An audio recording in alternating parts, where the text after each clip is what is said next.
Well, obviously, it's an important moment. We're playing a Champions League semi-final, and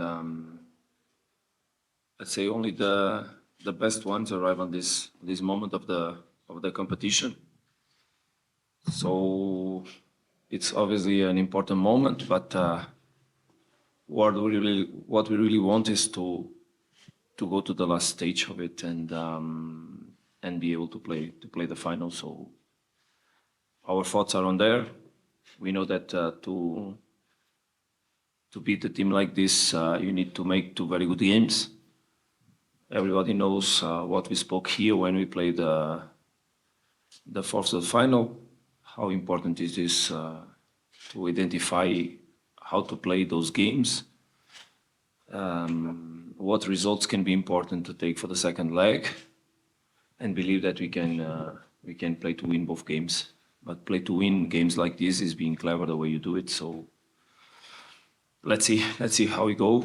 Obviously, we know what we have on the other side, but also we know what we have on our side, and that's what we rely on our capacity to play this game on the limit. If we play it on the limit, we'll be closer. So let's hope we can do the right strategy, the right approach, play on our limit, and be stronger in order to get a result that is a positive one for the second match. Good afternoon, members of the media. Obviously, we understand what's at stake, the team that we're playing against, but within our group, there's a lot of trust and belief in each other. I think the coach was emphasizing just yesterday how much this game or these two legs are going to be about the little details, and us applying ourselves quite well. We know how good and how well Al-Ahly have done in the Champions League.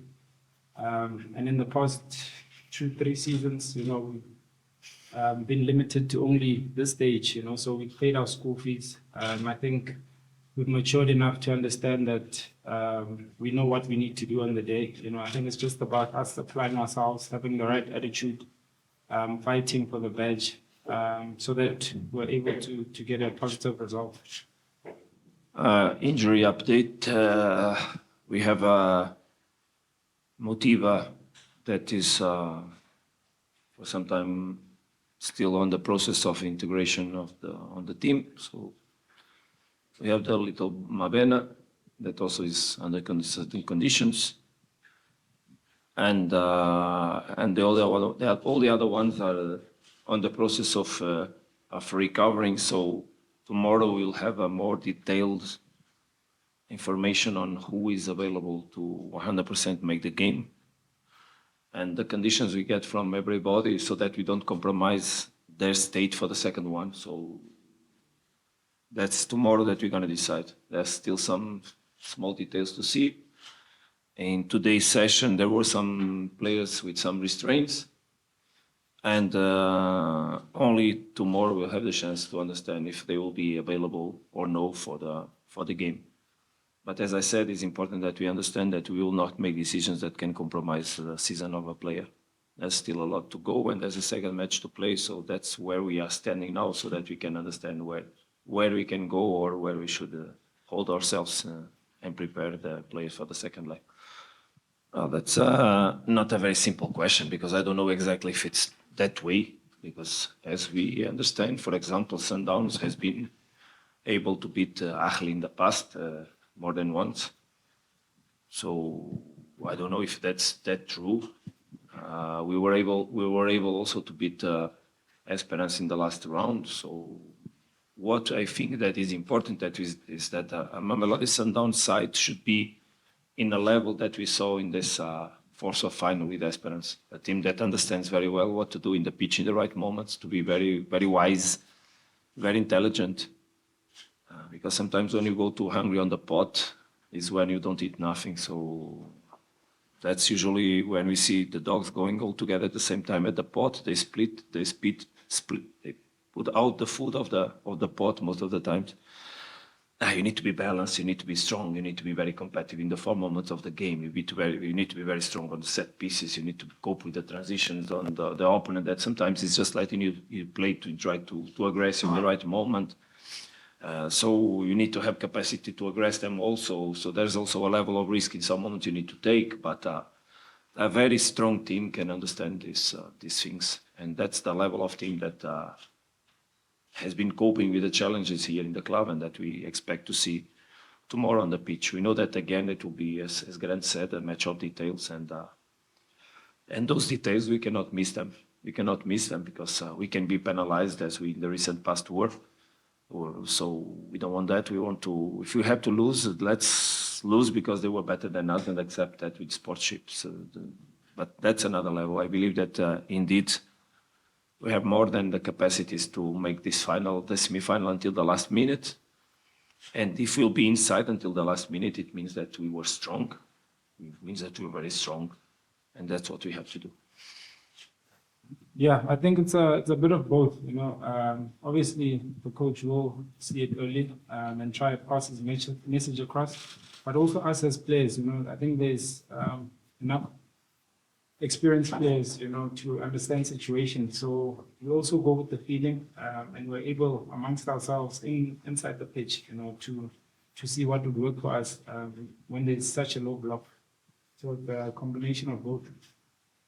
Teams like the ones that are competing in this moment are teams that understand how to relate with the different moments of the game. So I believe the game will give different moments. Obviously, that playing home and away, being an advantage or a non-advantage is relative. It's really relative because it has also and a lot to do with the result from the first leg. Obviously, that if we can get a positive result without goals suffered, for example, that puts pressure on them, because in any moment the goal from us in the second leg can be very difficult to cope with, especially if we also scored at home. That's what happened in the Experience match. We knew that despite we didn't score on the second leg, we knew that any goal from us would put the things drastically, almost impossible for them to cope with, even with the emotionality that would come over, especially if we would score first than them. But that doesn't, and I repeat, as Grant said, that doesn't make the strategy. The strategies inside the pitch is done by the way the players also understand what's happening, because coaches don't play football. Coaches prepare the matches, try to give tools for the players, and then they execute the plans. And it's not a problem for me to tell that we wanted, for example, in the second leg in Esperance, we wanted to start very strong, pressing high. But the way we made the kickoff put us immediately in our half pitch. And from there, we had 2 balls inside our box. A free kick, as you remember, that was an offside. Yeah, it was quite dangerous, but it was a clear offside. But so sometimes the game don't start the way even you want to make it, because the other side also plays. And sometimes small events can change a little bit the intention. What is important is how the team is capable to take the game in the way that was planned, even with some deviations in some moments, but how regularly you can take the game in that side.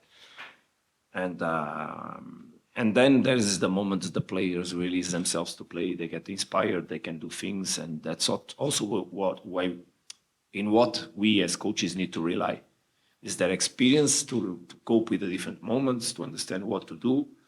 And we just try to give them small helps on the games, because this kind of games is very difficult to communicate with them, because there's a lot of people understand, they don't listen to us. So sometimes it's just by gestures that we try to give them some message, and at halftime we can help.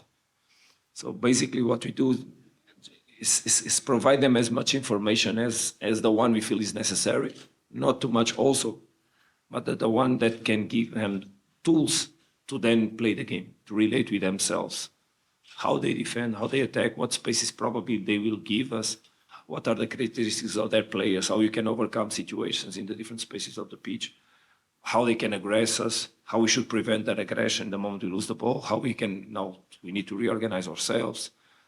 So small things that allow to take strategically the game to some point, but then it's up to them to play.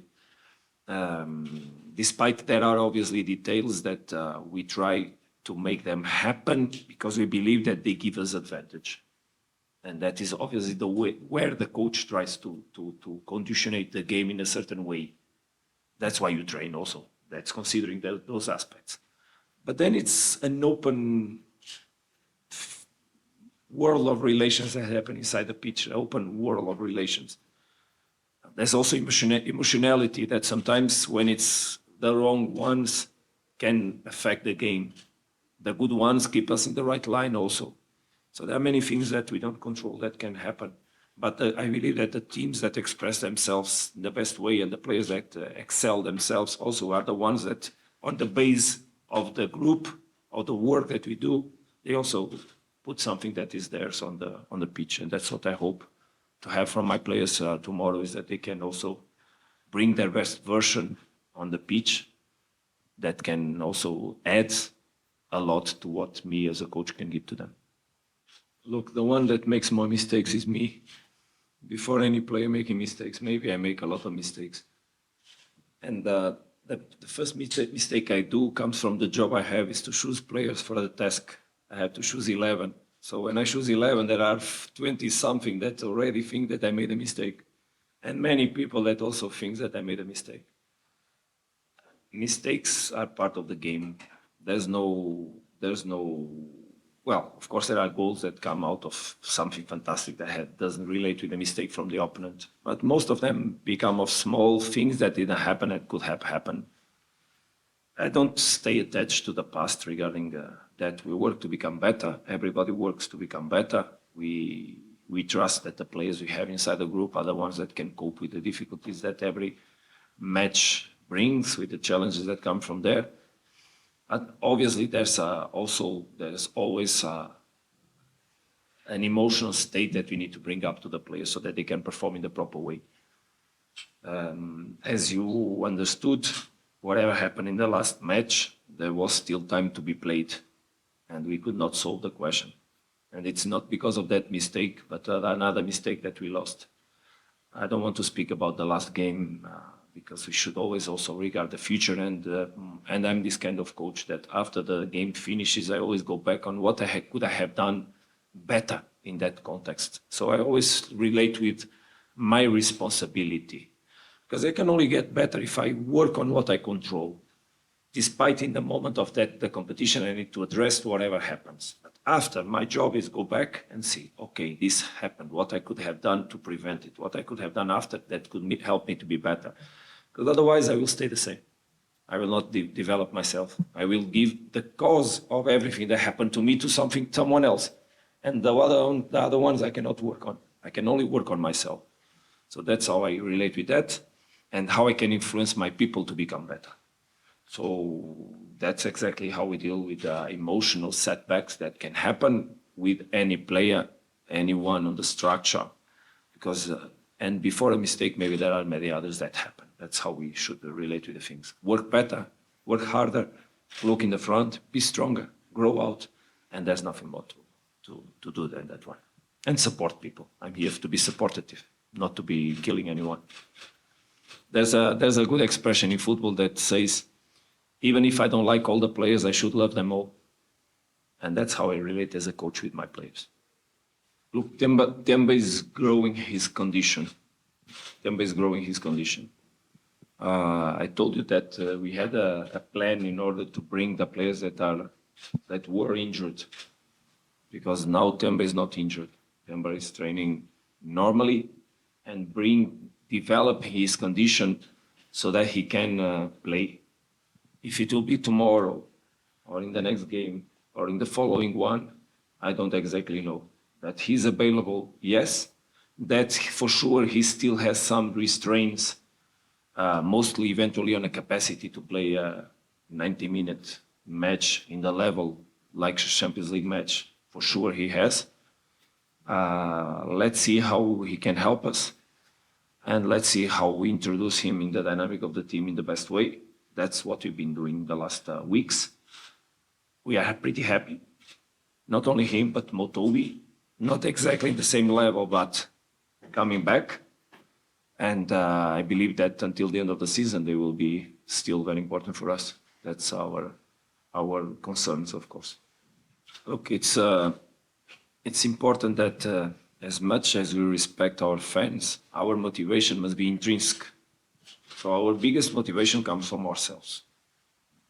And when you believe yourself, when there's trust as a value in the group, when there's belief in everything you do, and there's a past of good things done by the team, and mostly related to the match that was so clearly detailed as the previous one, is more easy to overcome it. Obviously that when you lose an objective and when you are not on the final moment of that, where you define the competition that is Nedbank Cup, that before we played 4 matches and you go back on the energy you put it on them, the setbacks that you had, the way you overcame them, and then in the last match you are not able to reach a final, obviously that it brings you a lot of deception. But deception doesn't feed anyone. We need to feed ourselves some other kind of emotions and feelings, and when the values inside the structure they are strong, you can lift quicker. So basically, that's what we did. I think that we already overcame that question. With pain, yes. With a big pain, yes. But it's very important to feel the pain, because only when you feel the pain, it means that you are leaving something that was taken from you and you were attached to it. So that's how we felt, that we wanted so much something that we could not get. And the way it was done, it was also not so simple to overcome. It's always easier when you take 3 on the shin, 3-0, 4-0, and you say we played nothing, the guys are 10 times better than us. Those defeats are easier to overcome, because you just need to understand we need to work more and nothing more. But as I always say, working for future is working on the future. Is what happens to you doesn't define yourself as a person. What defines you is what you do, with what happens to you. And that's what I try to bring my team to think about. What will speak for us is not what happened, what will happen. And if we relate with those kind of knowledges, of understandings, of way of being and behaving, that's the only way you can develop, because we have still so much to play. There's a Champions League semi-final to be played, and after there's a championship to be won that is far away from being finished. And we need to be so strong to win it, so strong, because we have all the odds against us, at least people betting against us. But that's the spirit we have. We are gathering ourselves for a long time around the objectives, around the strengths, around the positive things, rather than what makes us weaker. And as we say, what doesn't kill me makes me stronger. And that's the spirit we have inside as well.